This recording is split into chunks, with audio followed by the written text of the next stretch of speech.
Sleep is, biologically speaking, the single most dangerous thing a human being does on a regular basis. Not skydiving, not driving, sleep. For roughly a third of your entire life, your muscles go slack. Your awareness of the outside world drops to almost nothing, and you become, functionally, a large, motionless, completely defenseless pile of calories lying on the ground. If you were a predator scanning the landscape for an easy meal, a sleeping human is about as close to a free lunch as nature offers. So the real mystery here isn't why ancient humans avoided sleeping alone. It's why anyone today thinks sleeping completely alone, in a private room, behind a closed door, with zero other humans nearby, counts as normal. Let's start with the single biggest, most obvious reason driving this behavior across nearly the entire span of human history. Predators don't take breaks just because it's nighttime. If anything, plenty of the animals that historically posed the greatest threat to humans, big cats, hyenas, certain pack predators, are considerably more active and effective hunters, specifically during low light hours, when human vision is at its absolute worst and human reaction time is meaningfully slower. A solitary sleeping human represents close to the worst possible combination of circumstances imaginable from a predator's perspective: completely unaware, completely immobile, and completely alone, with no one nearby to raise an alarm or intervene. Sleeping in a group fundamentally changes this entire risk calculation. Multiple bodies means multiple sets of senses, even partially functioning ones, dramatically increasing the odds that something approaching the group gets noticed before it's close enough to actually do damage. This connects directly to something researchers studying sleep architecture have found genuinely fascinating. Human sleep isn't one single uniform state of unconsciousness. It cycles through multiple distinct stages, some considerably lighter and more easily interrupted than others. Within any group of sleeping humans, individuals are naturally going to be at slightly different points in their own personal sleep cycle at any given moment, purely due to natural variation in when each person actually fell asleep and how their individual sleep stages happen to be progressing. This means a group sleeping together effectively maintains a rotating, overlapping baseline of partial alertness throughout the night, even without anyone deliberately assigning shifts or staying awake on purpose. Someone in the group is statistically much more likely to be in a lighter sleep stage, more easily roused by an unusual sound or movement at any given moment, compared to a single, isolated sleeper whose own personal vulnerability window simply has no backup whatsoever. Researchers studying contemporary hunter-gatherer populations have documented something that takes this idea even further: deliberate, at least partially intentional watch behavior built directly into group sleeping arrangements. Studies of groups like the Hadza and various sand communities have found that even within communal sleeping spaces, certain individuals tend to wake periodically throughout the night, sometimes tending the fire, sometimes simply remaining briefly alert before settling back into sleep, creating a kind of informal, rotating vigilance across the group that doesn't require any single person to sacrifice their own full night's rest entirely. This isn't some rigidly scheduled, deliberately assigned guard duty system.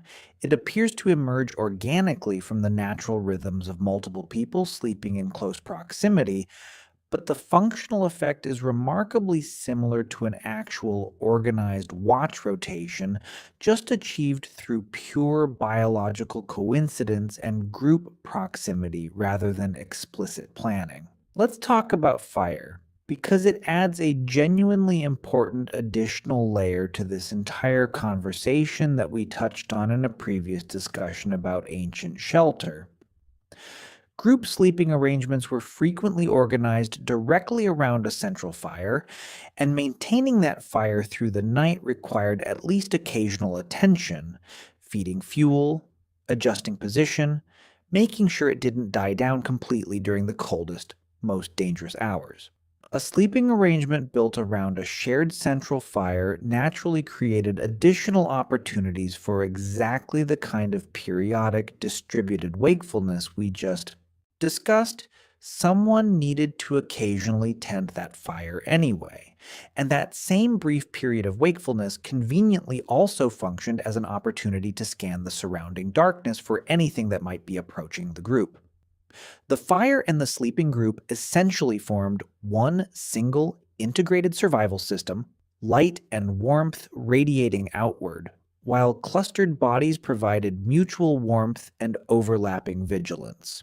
Now let's bring body heat back into this conversation specifically because we've discussed this in the context of shelter before, but it deserves direct attention here too. Since temperature regulation during sleep represents a genuinely serious survival challenge on its own, completely separate from predator concerns. Human body temperature naturally drops slightly during sleep, part of the body's normal sleep regulation process. But this drop becomes considerably more dangerous in cold environments without adequate external heat sources. Sleeping in close physical contact with other bodies provides direct, passive thermal benefit throughout the entire night, without requiring any conscious effort or ongoing fuel investment the way maintaining a fire does. For ancient humans living in environments with genuinely cold nighttime temperatures, sleeping alone wasn't just a security risk, it was a measurable, potentially serious thermoregulation risk too. One that group sleeping directly and efficiently solved. Let's bring in something genuinely fascinating that connects to historical sleep patterns more broadly, because it turns out the actual structure of how ancient and even pre-industrial humans slept looked considerably different from the single, unbroken 8-hour block most modern people consider normal today. Historical records from various pre-industrial societies, along with research into contemporary populations living without artificial lighting, describe something researchers call segmented sleep, a pattern involving a first sleep period, a period of wakefulness in the middle of the night, sometimes lasting an hour or more, followed by a second sleep period before morning. During that middle period of wakefulness, historical accounts describe people engaging in quiet activity, conversation, even social interaction directly within the context of a shared sleeping space. This pattern makes considerably more sense within a group sleeping arrangement than it would for someone sleeping entirely alone. That middle-of-the-night wakeful period becomes an opportunity for quiet social bonding, low-stakes conversation, or simply checking in on the group's general safety, rather than just an isolated, slightly inconvenient interruption to an otherwise solitary night's sleep. This raises a genuinely interesting question worth addressing directly. Is there solid evidence connecting this ancient, communal sleeping pattern to actual, measurable differences in sleep quality or duration compared to modern, isolated sleeping arrangements? Researchers led by sleep scientist Jerome Siegel conducted a genuinely significant comparative study examining sleep patterns across several contemporary hunter-gatherer and pre-industrial societies, including groups in Africa and South America with minimal exposure to modern artificial lighting and scheduling. Interestingly, this research found that these populations didn't necessarily sleep dramatically longer than typical modern populations, contradicting an earlier popular assumption that pre-industrial humans must have simply slept more overall. What the research did find, however, was a notably consistent sleep-wake cycle closely tied to natural light and temperature patterns, along with comparatively low rates of reported insomnia within these communities, despite operating without any of the modern sleep aids or controlled environments contemporary populations frequently rely on. This suggests the actual quality and consistency of sleep, rather than pure duration, may be where some of the more meaningful differences between ancient and modern sleeping patterns actually show up. and group sleeping arrangements likely played a meaningful role in supporting that consistency and quality, beyond just the pure security benefits we've already discussed. Let's bring children specifically into this conversation, because co-sleeping with infants and young children represents one of the most universal, consistently documented sleeping arrangements across our enormous range of traditional and ancient societies. And it connects to some genuinely important practical and developmental considerations beyond just general safety. Infants and young children have considerably less developed thermoregulation, are more vulnerable to nighttime threats, and historically required more frequent nighttime feeding and monitoring than older children or adults. Close direct proximity during sleep allowed caregivers to respond quickly to a child's needs throughout the night without requiring the kind of full conscious wakefulness that checking on a child sleeping in a separate space would demand. Some researchers studying infant sleep physiology have also pointed to potential benefits connected to nighttime breathing regulation in very young infants when sleeping in close proximity to a caregiver, an area of ongoing research that, while requiring careful modern safety considerations around specific sleeping arrangements, does suggest there may be genuine underlying physiological logic connecting close nighttime proximity to certain aspects of healthy infant development beyond pure convenience or tradition alone. Now, here's a question worth taking seriously rather than just assuming the answer. Doesn't sleeping in close proximity to multiple other people, frankly, come with its own downsides? Increased noise, increased disturbance, reduced personal space, that might actually work against good sleep quality rather than supporting it? This is a genuinely fair point, and the honest answer is that group sleeping clearly involved real trade-offs. It wasn't some perfect, cost-free arrangement superior to solitary sleep in every conceivable way. Snoring, movement, and general disturbance from sleeping in close proximity to others were almost certainly real, recurring annoyances throughout human history, and individual humans likely varied considerably in how well they personally tolerated or adapted to these specific disruptions. But evolution doesn't generally optimize for perfect, frictionless comfort.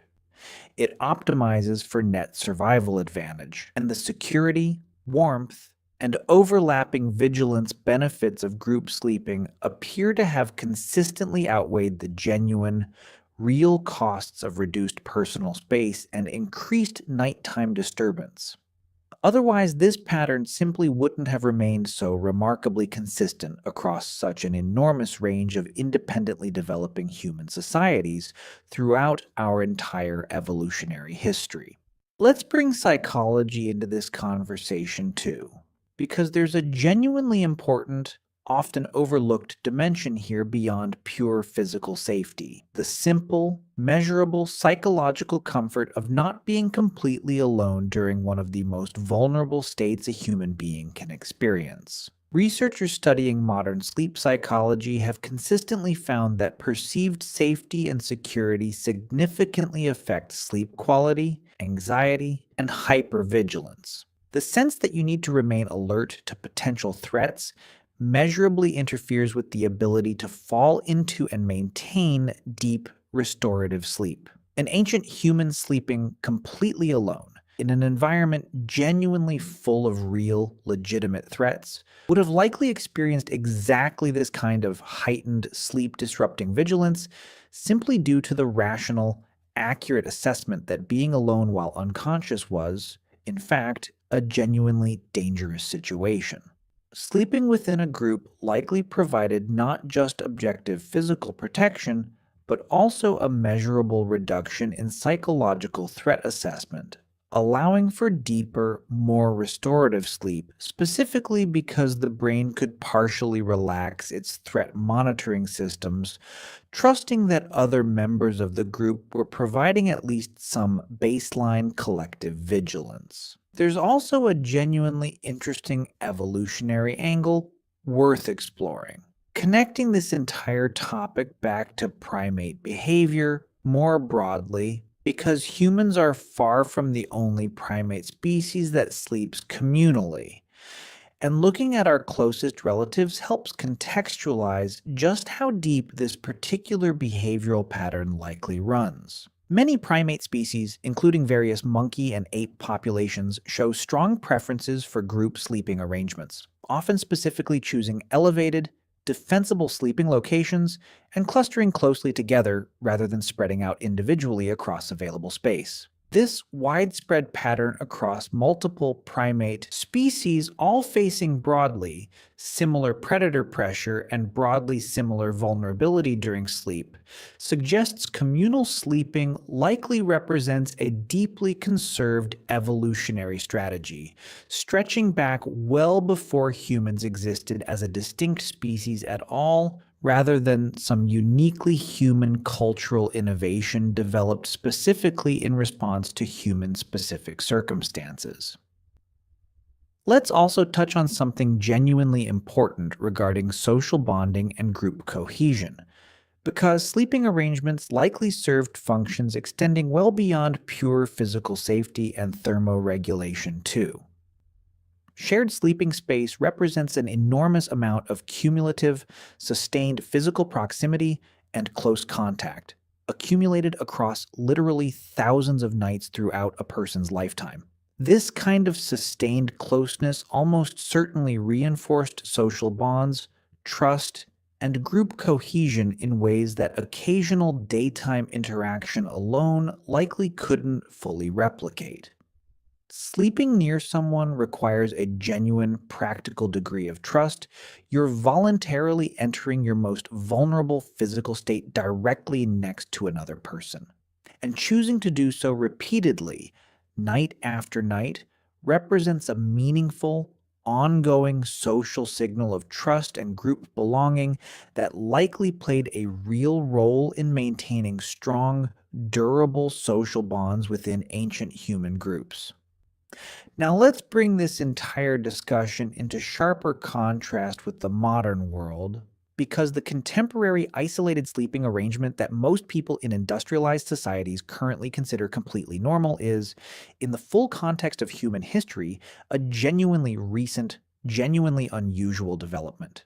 Private bedrooms, solo sleeping as a cultural default, even the basic concept of children sleeping in entirely separate rooms from their parents starting at a young age, these represent relatively modern arrangements, made possible by a combination of factors that simply didn't exist for the vast majority of human history. Larger, more elaborately divided housing structures dramatically reduced everyday predator risk. Artificial lighting and security systems providing alternative sources of nighttime safety, and cultural shifts specifically prioritizing individual privacy in ways that earlier, more communally organized societies generally didn't emphasize nearly as strongly. This connects to a genuinely interesting possibility some researchers have raised regarding modern sleep difficulties more broadly. Could at least some of the widespread insomnia and sleep anxiety reported in modern industrialized societies be connected, at least partially, to this relatively recent, historically unusual shift toward solitary sleeping? Removing humans from exactly the kind of socially supported, collectively monitored sleeping environment our species spent the overwhelming majority of its evolutionary history adapted to. This remains a genuinely speculative, actively debated area of research rather than a settled scientific conclusion. Modern sleep difficulties clearly involve an enormous range of contributing factors: artificial light exposure, irregular schedules, stress, screen use, that have nothing directly to do with sleeping arrangement alone. But it's a genuinely interesting thread worth at least considering, given everything we've discussed throughout this entire video about just how deeply this communal sleeping pattern appears to have been embedded into both human and broader primate evolutionary history.